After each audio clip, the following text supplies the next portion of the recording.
Okay, so last time we discussed about this slide, and I think you must be comfortable with it now. So I was just trying to contrast it with the ReLU unit, which actually you will find in many of the deep learning architectures. So some way or the other, it's this ReLU function is inspired from the function that we have in for perceptron. So some way or the other, it's coming from there. It's not coming out of surprise.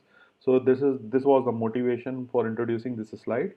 So now we will discuss more details about the perceptron algorithm, which is this one, which we were, last time we introduced this. So let's discuss this now. So here, we have this perceptron algorithm, which is given over here. So here, you see there are two types of, loss functions that we discussed last time. First is the hard loss, and the second one is the soft loss. So the only difference between the two is, like, in the hard loss we have this signum function operated on top of this linear regression fitting line xi theta. But whereas in case of soft loss we are using only the g theta x of I. So this we have defined earlier also. You can look back and see what this g theta of xi is. But this is what we are calling as soft loss. And the important thing is, you are applying a signum function here. So this type of function which you are applying on top of this xi theta is the main culprit, because this creates, discontinuity in the cost function, which is very difficult for the optimizers to, get optimized to a value. As we discussed last time also, in case of logistic regression, you must have, you can recall that using this particular type of function makes your cost function highly discontinuous and flat in most of the regions. So thereby, it's very difficult for the optimizers to go to the global minima. So that problem is, some way or the other relaxed if you remove this signum function and you replace it by g theta of xi. So our ultimate aim is basically to solve for this L hard theta. This is the hard loss. This is our ultimate aim actually. Basically, this is the ideal situation. You say, sometimes we have some situation which is quite ideal and we want to achieve it, but it is difficult to, achieve it. So let's approximate it through some, nearby thing. So this is an approximation to the ideal case. Let just a second. So this is an approximation to the ideal case here. So the thing is, we want to use this approximation function to get to the global minimum. So what we will do is we will use gradient descent on the L soft theta. So this is some way or the other, if you can recall, when we were discussing proximal gradient descent, we were, finding a new function which is convex, and which we were slowly, going downhill, and then we were doing some stuff. So our main objective in proximal gradient descent also was to come up with a function which is actually convex, and it tries to, we get to the global minimum easily, and then we will move to the original function. So some way or the other, this is also doing the same thing, where we are using gradient descent on the softer part of it. And then what we observed is that it can be shown. I will not show it here. If you want, you can do it yourself, but there is a very elegant mathematics behind it.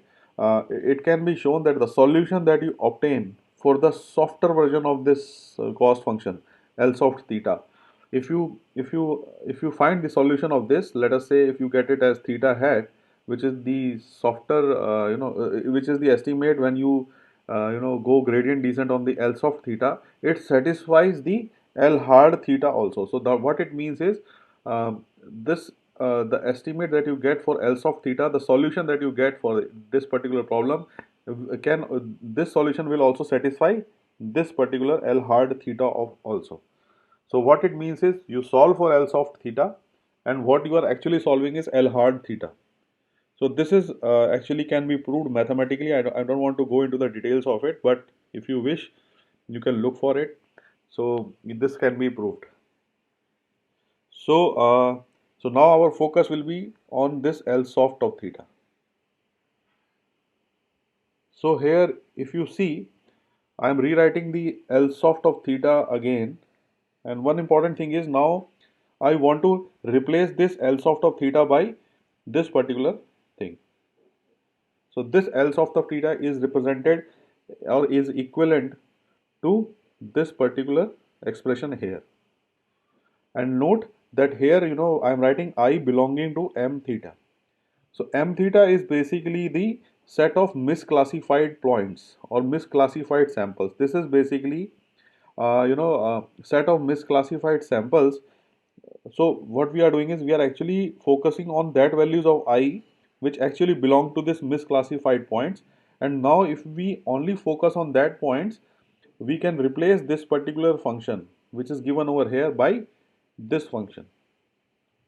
And you can see now the important thing is that this max function which is given over here is gone. There is no max function here, and it's simply a summation of yi g theta of xi. This is the thing. And the main objective of doing this is like coming from here to here is to remove this max function. So the thing is how we are getting from here to here is important. So let us discuss this, that how we are getting from this particular L soft of theta to this particular L theta. And note that m theta is the set of misclassified points. We will discuss what that means, but for time being you can see like we can replace L soft of theta by L theta. So let us prove this particular thing. So what we want to show is that on the left side you have something like this which you already have here. This is actually m here. This is not m because not n, it's m because it's a total number of samples that you are actually working on which are m. So now the thing is how to replace this max operator by only this thing. So let us discuss some cases. So if you have xi sample, ith sample of x, like we can represent any sample by this, right? So xi is actually, if it is a misclassified sample, by saying misclassification means what? Anyone can explain what that means? Yes, sir. Like if the class is 1 but it was classified as 0. Yeah, Like so yeah, so if that is the situation where if a class was assigned to this particular xi was 1 but it is classified at 0, so what happens is this particular sample will be actually in the m theta class. So we can keep that particular sample in this m theta set actually. We can keep this in m theta set. So in this situation when there is a misclassification, then what happens is that just g theta of xi, the g theta of xi will be of opposite sign to yi. So this is your hypothesis function, the function that you are actually predicting. So once you put the values here for the xi, the value of this g theta xi will be because it's some misclassify because the sign will be actually opposite to yi. So if it is greater than 0, if the output of this hypothesis is greater than 0, then this yi will be minus 1. So what it means is, and if the hypothesis output is less than 0, then yi will be positive 1. So both of them will be of opposite nature. So as a result of which what will happen? As a result of which if you multiply both the two together, the value will be less than 0. Quite obvious because the signs are opposite. So the product of that will be less than 0. So what it means is if you take minus of that, it will always be greater than 0. So once you operate on this, if you see here, if you operate on this, so this particular thing will always be greater than 0, and you are taking a max of this greater than 0 comma 0. So when you take a max of something which is greater than 0 and you are comparing it with 0, what you will get is the this particular thing as the output. So in case when your samples which are xi samples are misclassified, so what happens is the max operator actually returns this particular argument which is g theta of xi yi with the minus sign here, and we know when misclassification happens this particular thing is minus.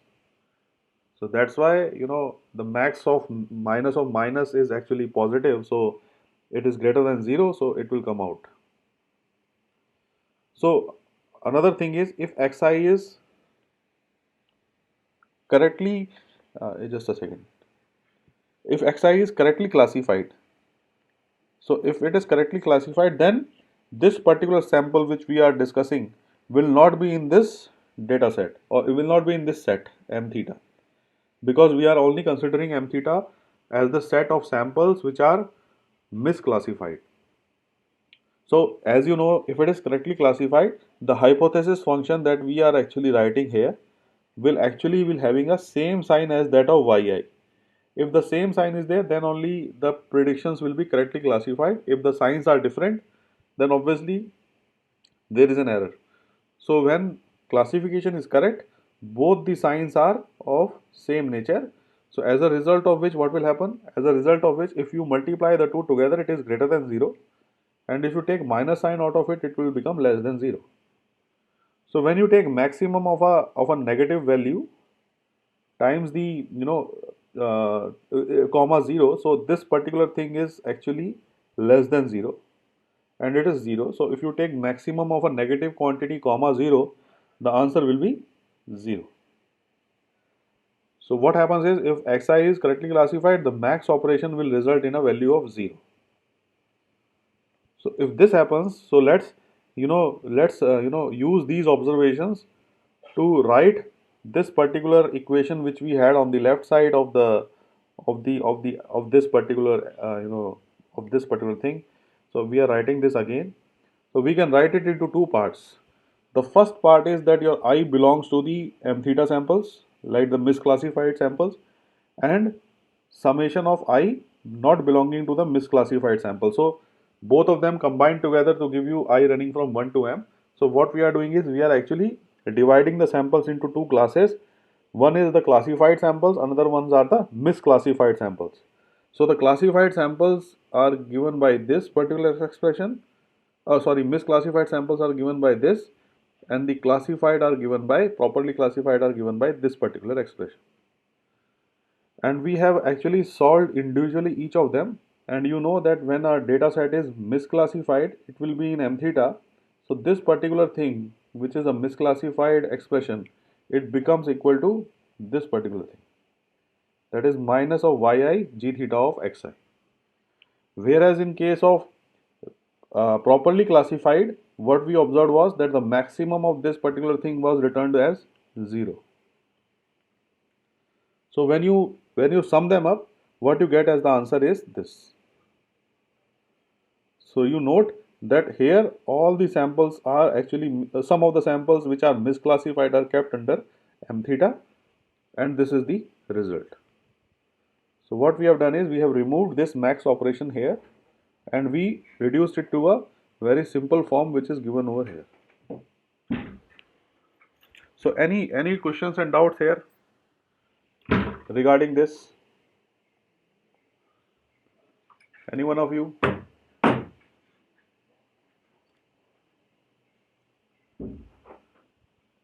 Okay, if there are no doubts, so the person who was asking me last time, like what is the closed form thing is not available. So this is the thing. Here there is no closed form solution. In the earlier case, when we were doing regression, and in that type of architecture, we had closed form solutions of pseudo inverse type of thing. We had x transpose x inverse, something like that was there, where you just feed in the values and you will get the answer. Here it's not a closed form solution. Here you have to work around, because every time this particular set m of theta will always change because of the misclassified points that are happening when your hypothesis function changes with the iteration. So, and whenever the iterations are changed, your hypothesis function will change and the classification points will change. So if you do not have any questions related to this derivation, so let's discuss the perceptron algorithm, which is given over here. So the perceptron algorithm, what it says is, the perceptron algorithm is actually given by this particular, expression. What is this particular expression? This particular expression is nothing but it's a gradient descent, which is actually applied on this particular cost function which is given over here. So we are applying gradient descent on this particular cost function because some way or the other this is a loss. So what we are doing now is we want to apply gradient descent on this, so it will be, you know, something like this. So what we are trying to do is we are trying to, you know, do this. So here what we want is, you know, we want to calculate this, the derivative of the loss with respect to theta, because once we calculate that we can feed it into this particular gradient descent equation, and then you can calculate the values of you know, these values of this particular, you know, thetas. So here if you see, we have two different thetas. I am keeping the bias term different, so the theta 0 I am keeping it separate, and the other ones, other thetas with this subscript j are written differently. So j is actually running from 1 to n, whereas, you know, you have a bias term which is 0 here, theta 0. So I am keeping it separate. So if you only focus on the jth coefficients of the thetas, that can be, you know, represented by this particular part. Whereas if you consider only the bias term update, which is theta 0, what that will be, it will be only yi. And this alpha k here is basically the learning rate parameter.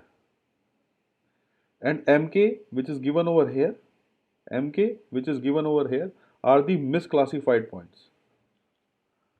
So they are the misclassified points, and you know, and the misclassified points, and these mk's. Why I am writing it as mk? This is not m sub comma k; it's m subscript k. This is why we are writing, because we know that at every kth iteration, this particular set of points will change, because as the hypothesis function tries to classify the boundary, it might happen that some of the points will be misclassified. So every time when the hypothesis function is tuning with the kth iteration, this particular set of values in present in mk will always change.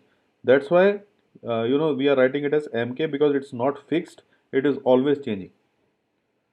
So here if you see, what is the set of mk? Set of mk is all the points I, which are actually, you know, are all the points where, you know, we have this hypothesis function which we are evaluating is not equal to the yi. So it's some way or the other showing you the same thing, where we are saying that the points are misclassified. So it's basically consisting of that values of that points.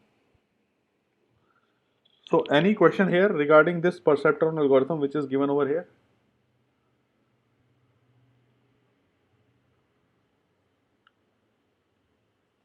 Okay, so if there are no questions, so let us do the proof of this, which is given here. So what happens is, let us prove this particular equation which is given over here. So it can be shown that the one more thing is that it can be easily shown that the perceptron loss function is convex. This I am not doing it. You can work around yourself, that this particular loss function which is given over here, you know, this particular loss function which is given over here, the perceptron, this particular thing, this one, this particular loss function is basically convex. You can prove yourself. So so what we will do is we will actually use gradient descent to minimize the loss. So we want, because we know that this particular loss function is convex, so let us use gradient descent to minimize the loss. So as I told you last time, so what we will be doing is we are doing a gradient descent. So theta k plus 1 is equal to theta k minus alpha k times the derivative of the loss of the soft function with respect to theta. This is what we have to do. So now what we are doing is I am just replacing the L soft of theta by this particular expression, which is given over here. This is as simple as that, because we have already seen that the max function can be replaced by this particular summation times this. So we are taking the derivative of the theta, derivative of this loss function with respect to theta. So it is given something like this. So let's calculate the uh, derivative of this particular quantity. So this particular quantity actually, you know, there are two parts to it. The first part is that if the sample I belongs to the misclassified samples Mk, then you have something, and if the sample I doesn't belong to the misclassified samples Mk, then you have something. So we already know that this particular cost function which is given over here, or this particular argument which is given over here, becomes 0 when your I is belonging to the set of correctly classified samples. So if your I belongs to the correctly classified samples, all this value will become 0. We have already seen this in our earlier slides. But if it belongs to misclassified samples Mk, at that time what you have to do is you have to replace your g theta of xi with this. Because this is a hypothesis function, you can write it like this. And one thing is, uh, we have seen that this particular thing will be replicated here because max operation is gone. So once you take the derivative of the loss with respect to theta here, for this particular expression, what you get is this. Why you are getting this? Because for all the values of for all the values of theta, for theta 0 I am keeping it separate. So because theta is a vector here, this theta is a vector. So uh, basically for theta 0 you will have 1 here, and then for all the other values you will have xi. So this is basically represented in this format. So once we have this, we can write it again in separate form. The first form is like, for theta 0, this theta 0, you can see we have a bias term this side. So what happens is the only term that is related to theta 0 is this yi times this particular thing. So this is the only thing which is related to theta 0. So what you get is for the 0th theta, you will get this expression. Whereas in case of jth component of theta, what we will have is you will have this particular expression, which is this thing. So what you are left with is this. So rather, it has to be, here it's a mistake. It has to be j here, because we are actually, looking at the jth component of the theta. So this j will be there to signify that. So this is basically written for theta j component. So once you have this, you can club these two together, like you can club these two together into a one matrix. So that is what is written over here, and this is basically theta k plus 1. So you have two components. One is the 0th, that is the bias component. Another one is the features which are running from 1 to n. And this is again, what you are doing is you are clubbing it together to form a single matrix. So this is what you have as a equation for gradient descent in case of perceptron loss. So I have proved it. So if you have any questions here related to this, you can ask me. Any questions here?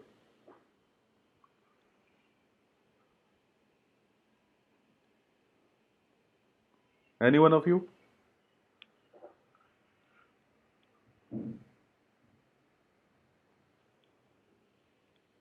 Okay, if you do not have any questions, so let us have a pictorial representation for understanding this, like how this perceptron algorithm is actually working around. So here you see we have some set of data points where we have this particular set of data points which is given in yellow is given over here, and this particular set of data points which are given in green are given over here. Okay, so once we have this, so what we are doing now is we want to see how our perceptron classifier will work on these type of data sets. So here you observe that if initially the value of the boundary, the g theta of xi which we are actually writing, if that boundary of that perceptron is given by this, let us say it is at this position. So at this position, how many misclassified points are there?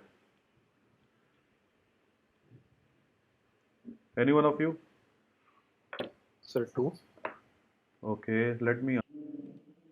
Okay, so this is the thing. Here we have the pictorial representation of the algorithm. So here, as you observe, that there are 2 points x1 and x2 which are actually misclassified.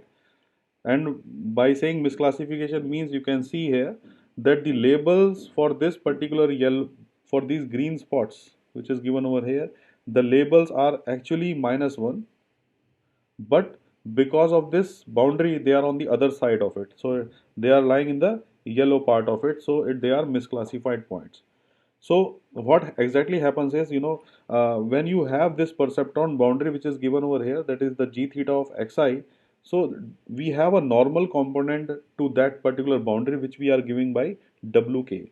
So these wk's, or these are not wk's actually, these are actually theta k. So these are the weights. So the weights are actually, the vector of weight theta k is actually perpendicular to this perceptron boundary. We will see this, that why it is perpendicular. We will prove it in our next coming slides. But one thing to note is that this particular theta k is always perpendicular to the perceptron boundary. So now what we do is, or what the algorithm is doing is, it is actually, first of all connecting these vectors. So here, if you see the yellow lines, or sorry, the white lines, they are actually, the vectors which are connecting x1 and x2 to the perceptron algorithm boundary. So here you see the white lines are the connections to the points x1 and x2 from this particular point here. So they are the connecting boundaries. Oh, sorry, connection of the vectors. So what we are doing now is, if you see here, we have this thing here, yi xj, this component, this vector component, yi xj. What it means is, you are actually, multiplying the label, multiplying the label with the xi jth component. So you are multiplying the label to that. So once you multiply the labels, so the labels attached with this x1 and x2, the labels which are attached to this x1 and x2 is actually -1. These are the labels which are attached to x1 and x2. So that means when you multiply -1 with these vectors, the white vectors, what will happen is the vectors will flip, it will go into the opposite direction. So here you see now it's y1 x1 opposite, and then you have y2 x2 also opposite. So you have opposite vectors, because you are multiplying it with the minus sign. And then what you are doing, you are actually taking all these misclassified points and you are summing them up. If you see the expression here, we have this summation, right? So you are actually taking all these misclassified points and then you are summing the vectors. So when you sum these two vectors, that is y1 x1 and y2 x2, it will be, something like this, some random vector which is given by this. So what you do now is, you are actually now using this vector, which is the summation of y1 x1 plus y2 x2, which is this vector, and this vector, this particular vector here. So this vector and this vector which is given over here are actually, combined together with this alpha value. So you have theta plus alpha times yi x j I. So these are two vectors, theta vector and the other one which we are showing it by purple, and they are weighted by this learning rate. So when you take this vector which is given over here, this vector here, and if you take this theta k vector over here, so once you add these two vectors together, you will get another vector which is like this. Because you are, when you add the two vectors like this, you will get something like this in between. So that is what is happening in the next slide, you can see here. So once you add this vector and this vector, you are getting this vector here. So this is the vector that you are getting at k plus 1 position. So again, this is not wk, this is actually theta k, and this is also theta k plus 1. So what is happening? A new vector is coming up here. A new vector is here like this, and you have a old vector which is here. So there is an update which actually uses these two vectors and create a new vector which is theta k plus 1 this side.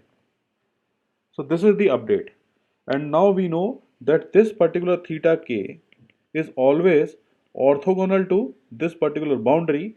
So when you are now in the new vector, when you have a new vector which is theta k plus 1, then obviously you have to create a hyperplane which is orthogonal to this particular vector which is given over here. So so this slide shows you that. So here you can see the new boundary for the classifier, the perceptron algorithm, the new boundary of that perceptron algorithm becomes this, the blue boundary here. And how come it is blue boundary? Because you can see that the blue boundary is orthogonal to this wk plus 1. So it's creating a 90 degrees here. So it's orthogonal to that. So our boundary actually changed from this boundary to this boundary, which is the blue one here. And now you can see the points which were earlier misclassified are now classified properly because now it's on this part of the hyperplane, and all the yellow points are on this side. So it is correctly classified as the boundary moves from here to here. So if you have any questions related to the working of this perceptron algorithm, let me know. Sir, it took Sir, only Yeah. one iteration for this case. Can So you I can you think can you come again? yes, yes. So, sir, in this case, it took just one iteration. Yeah, yeah, yeah. So, is it like just this case, or it is No, for no, every it's case? just a very simple way of explaining the concept, but it will take multiple Yes. iterations to do that. Okay, okay. Yeah, sir, yeah, actually the doubt is, let's say there are some 2 to 3 other misclassified points in right. the other side. Okay. So, will it not lead to overfitting when we try to classify everything correctly in this thing?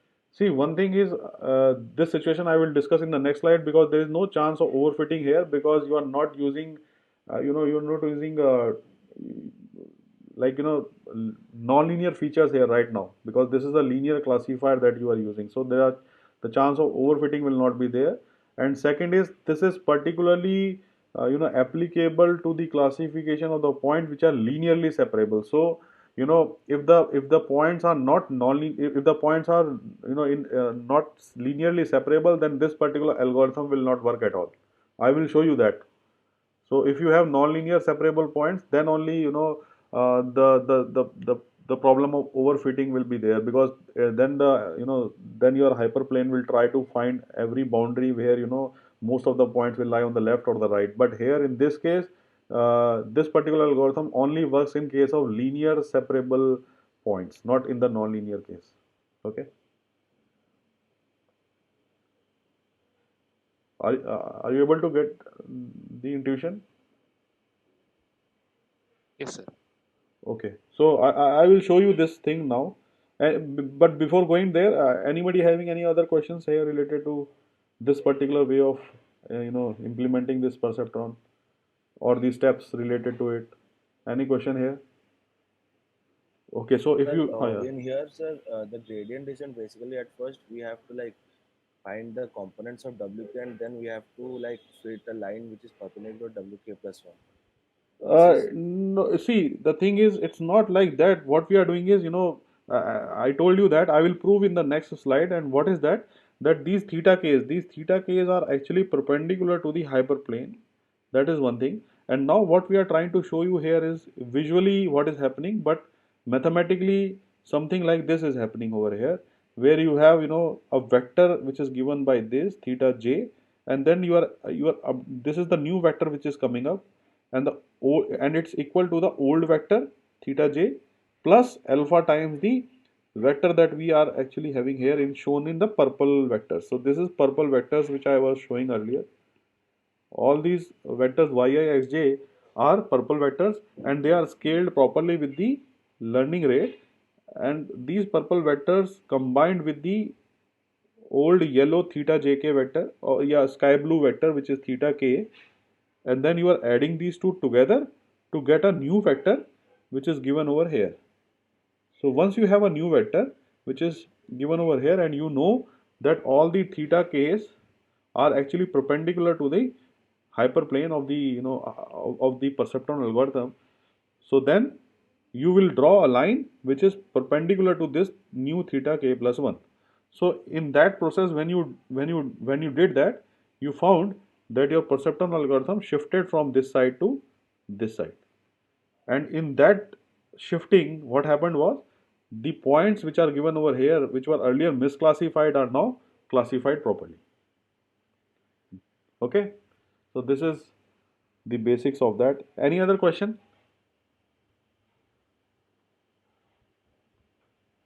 So the important thing here, as somebody was asking me, the important thing here is that it is basically used for linear separable data set. So if the data set is linearly separable as it is shown over here, then only this particular perceptron algorithm will work. But if the data is not linearly separable, then you cannot use this particular algorithm. So I will show you that situation here.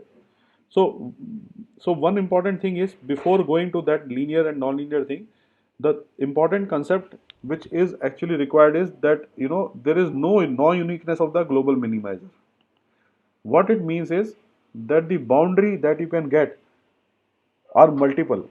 Like if you see here, we have a cluster of yellow points on the left side and the cluster of blue points on the right side. So algorithm may have started somewhere, somewhere like this also, somewhere like this also, or somewhere like this. Algorithm may have started like that, and during the course of iterations, it can end up on this plane, it can end up on this, it can end up, this one can end up over here or here or here.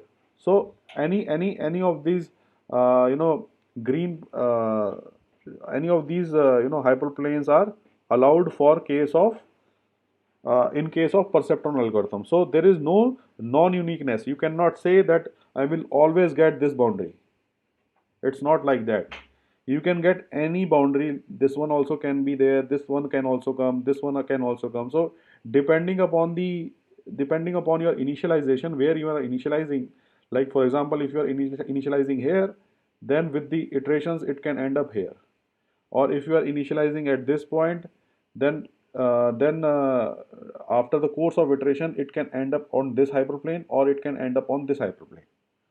So there is non-uniqueness in the global minimizer, and if you see the cost function, the non-uniqueness is coming in because of this type of cost function which is given over here. So this type of cost function is convex first of all, but there are multiple global minimas. As you can see here, you have multiple global minimas.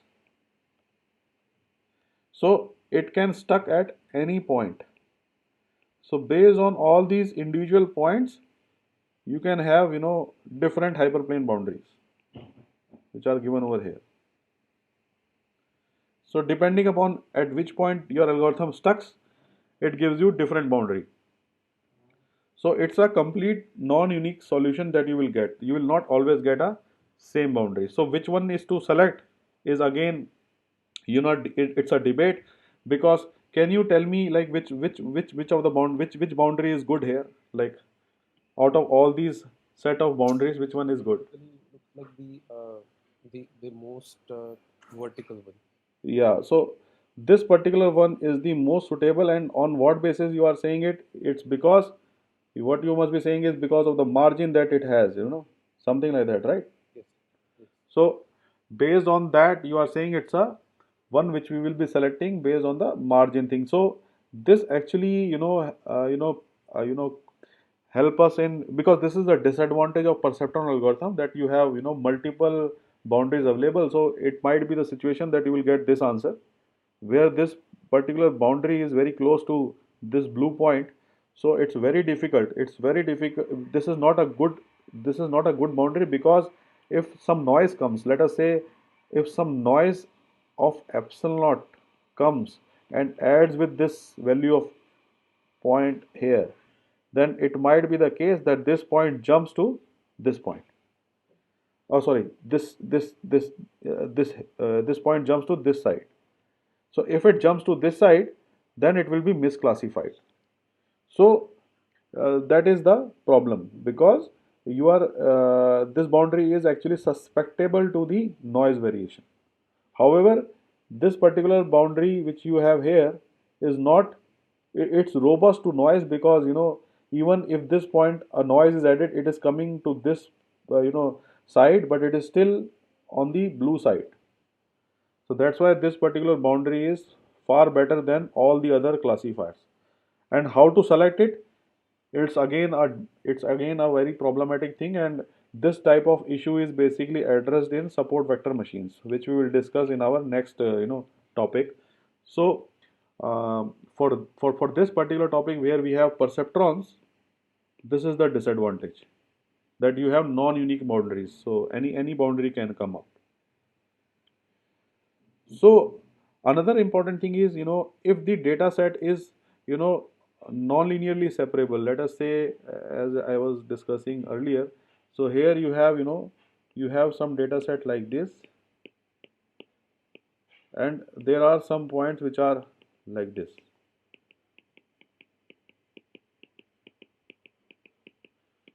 So what happens is, first of all, the perceptron algorithm that we are discussing are linear classifiers. So you are using only the linear boundaries and not the, it doesn't involve any, any transformation. So they are all linear class boundaries where, where the data sets are linearly separable. Here we have some nonlinearity involved. So the problem is, if you try to use perceptron algorithm in this type of situation, where you have something like this, then what will happen is your perceptron algorithm will not converge to the global minima, and it will always oscillate. So here, if you try to, if your algorithm is somewhere here, then it will try to, because these are the misclassified points, the crosses are the misclassified points, then it will try to move this side. Then again it will see some misclassification happening, then it will try to, it will move like this side. Then these yellow points will start misclassifying, then it will try to adjust for this yellow point, it will come here, and then it will see some of the misclassified points happening again. So it will keep on oscillating like this, and it will not find any ideal boundary which can separate all these data points perfectly, because the perceptron algorithm that we are working on, we are assuming the fact that they are linearly separable, and we can find a boundary which can separate the two. We are not considering the situation where we are allowing errors here. We are not considering that type of situation. So if we are not allowing, or if we are not tolerating any errors made by this hyperplane, what will happen is the perceptron algorithm will always oscillate, and it will never give you the answer.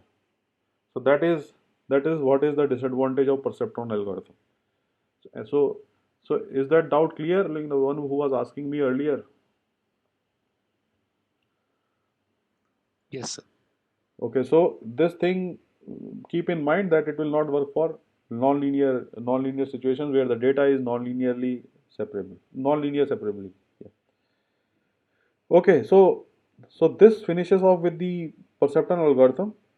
Another way, another way of approximating. See, last time what we were doing is we were approximating the max operator by, if you recall, I was approximating the max operator here by this particular thing. So we were actually removing this max. So now the second way of doing the same thing is using this. You can use log expression like this to actually approximate this max, because max here is not differentiable at this point. So we are trying to remove this problem of non-differentiability at this point. So what we are doing, we are actually approximating this max function, which has like, let us say we have c minus 1 arguments here. So you can replace this max function, which is closely approximate, by this thing. You can prove yourself that this is indeed true that your log function is actually, lying on top of this particular max function. It's some way or the other, the same story, that you are finding a proximal function, something like that. You are finding a proximal function which is differentiable. Here, this particular function which is given over here, the max function, is not differentiable. So we are actually trying to find a smooth function which is differentiable at all the points. So these dotted points are actually given by this expression which is given over here. The log of ES0 plus ES1 plus dot dot dot ESC1. So what you are doing, you are actually taking the arguments and you are raising it to the exponentials here. As simple as that. So if you do the same thing here, then this is, you have this, you can write it like this also, very easy, right? So what you are doing is you are replacing this g theta x of I by this. So now each of these individual components can be raised to the power of e, as this particular thing is saying. So once you do that, and if you solve it, what you get is this thing. So this is again another version of L soft of theta, and you can take the derivative of this L soft of theta with respect to theta and do the gradient descent. You can use this particular cost function also. Earlier we used some other cost function which I have shown you in the last slide, but this one also can be used. This is an alternative to the perceptron algorithm using this particular cost function. And if you recall that I was telling you last time that this particular thing is called as softmax. If you recall, I was telling you that this particular thing is softmax. If you go to our earlier lecture, I was indicating that I will tell you that why we are calling it as softmax, and the reason for this is that this particular function is actually, approximating this max function in a softer way. That's why we are calling it as softmax.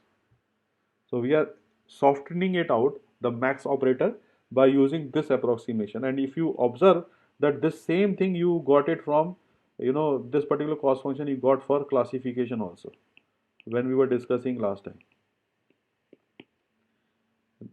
The similar expression you got earlier also.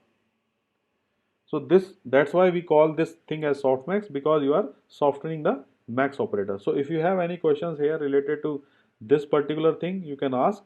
The only thing is you have to derive yourself the derivative of the loss with respect to theta and calculate the values of the updates. And if you wish, you can solve yourself, or you can run this particular program yourself, and you will get some answers here. Any questions here? Okay.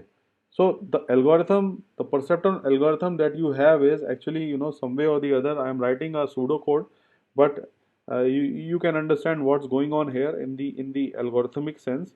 That is, what you have is you are initially, keeping the values of 0 here for the boundaries, because these are the parameters that you will be adjusting. Then you are actually running for all the data points that you have in the data set. And then what you do is you actually create a hyperplane boundary first with these initialized values. This is the initial iteration. So you're creating a hyperplane. This is basically a equation of the hyperplane that you will form. And then what you do is you check for the labels and the hyperplane that you have. And note that the only points that in which we are interested is the misclassified points, and that is why we are writing it as less than 0. We are not interested in properly classified points, as it was in the case of the algorithm that we have discussed initially. So if you check for this thing, that is the yi times the g theta xi, and if it is less than 0, then only you can understand that all the points which are actually satisfying this thing are misclassified points. So if this condition is true, then you can use these gradient descent updates, which I have given earlier. These are nothing but the same equations which are given over here in this format. So these are these equations. So you can use these equations here to get the updates of the theta j and theta 0, and then you can solve for the perceptron algorithm for that data set.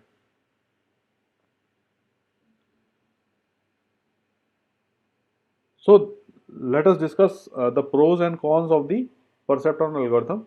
So the pros and cons are like, it's a simple algorithm.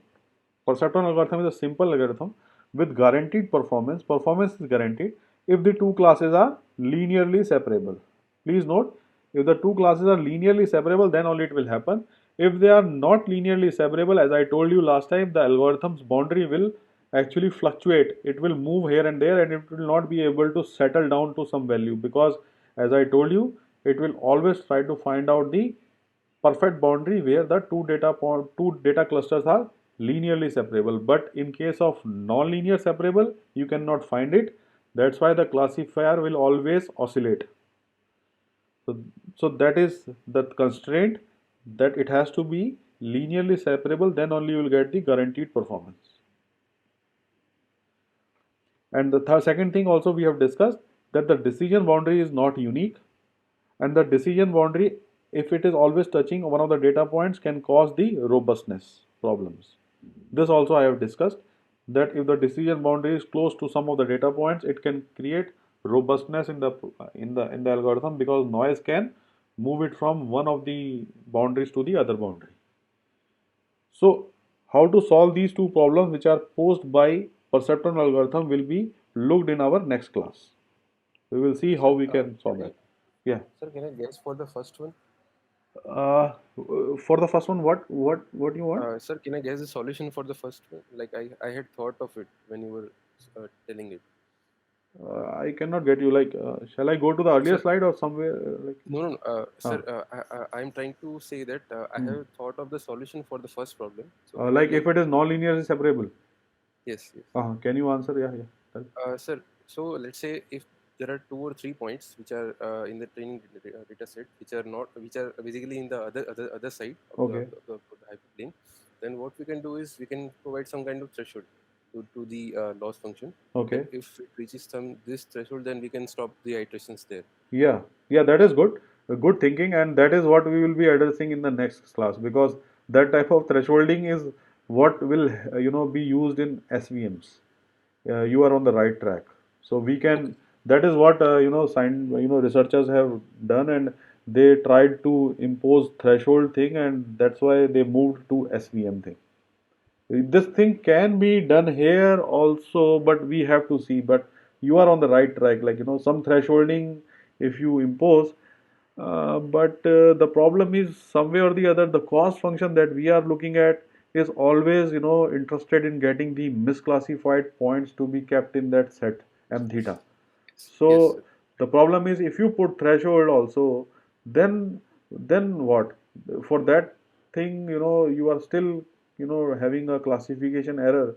Then how come you will put that into, where you will put it? Like in m theta you will put it or not? Or that is the debate, because if you put a threshold thing here, I think it will not work, because that data points are still ambiguous. We don't know where to put them, like whether to put it in m theta or whether we have to put it in not of m theta. So that is the problem. So here that type of thing will not work, but that sets up the motivation, like something like margin that you are saying. That margin thing will come up in support vector machines, and you can correlate it there when we will impose a margin for these type of things. Okay. Okay, sir. Any other question?